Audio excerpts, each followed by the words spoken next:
انتشار کی صورتحال ہے، وہ کہتے ہیں ہم نے جلسے کرنے ہیں.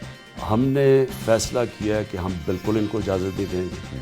جو بھی وہاں ساؤنڈ سسٹم لگائے گا، جو کرسیاں لگائے گا، سب کے اوپر ایف آئی آر کاٹیں گے، لیکن ہم ان کو روکیں گے نہیں وہاں جانے سے.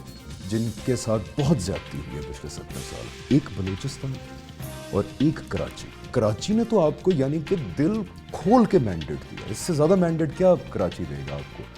جو سندھ کی پارٹی جیتی ہے، گورنمنٹ میں آتی ہے، وہ انٹیریئر سندھ سے ووٹ لیتی ہے، صرف اپنے ووٹ بینک کے لیے ادھر ہی سارا جو بھی اگر کرتی ہے تو وہاں کرتی ہے. کراچی کا ایک بڑا عجیب سچویشن ہے، اختیارات ہمارے پاس نہیں ہیں.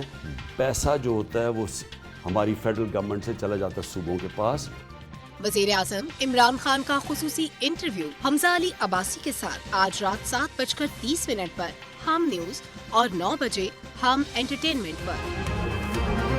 ہم نیوز، آگے کی سوچ.